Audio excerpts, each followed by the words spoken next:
समाज जय महाराष्ट्र सर्वांना।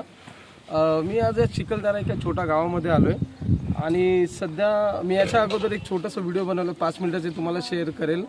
आजही आपला भारत देशामध्ये महाराष्ट्रामध्ये आजही काही अशी गावं आहे ज्या गावामध्ये पाण्याचा खूप म्हणजे खूप त्रास आहे। मी आज काही कामासाठी मी अमरावती चिखलदरा इथे आलेलो काही मीटिंगसाठी।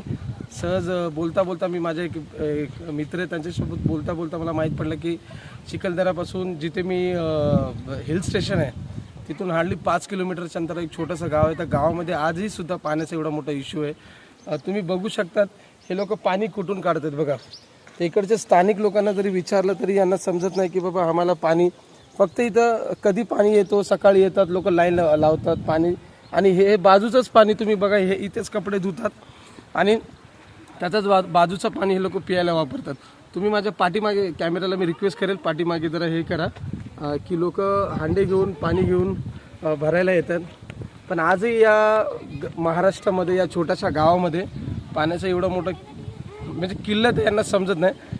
स्थानिक लोकांनी सांगितलं की आम्ही तहसीलदाराच्या ऑफिसला किंवा इकडचे जे स्थानिक लोक आहेत त्यांना जाऊन सांगितलं तरीसुद्धा यांना पाण्यासाठी काय प्रबंध करून देत नाही।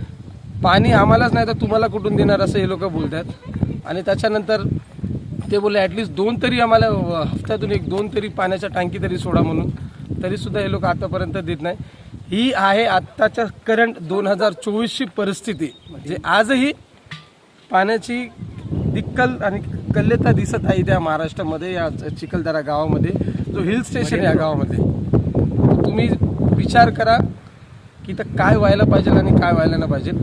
जास्तीत जास्त हा व्हिडिओ शेअर करा महाराष्ट्राच्या प्रत्येक कानाकोपऱ्यामधून। मी एक महाराष्ट्र सैनिक म्हणून मी तुम्हाला सर्वांना विनंती करतो की या क्षेत्रामधले जेवढी लोक आहे आजही मी हा व्हिडिओ अपलोड करेल त्याच्या माध्यमातून तुम्ही लोकांना जास्तीत जास्त शेअर करा की या गावामध्ये किती पाण्याचा त्रास आहे। जय हिंद, जय महाराष्ट्र।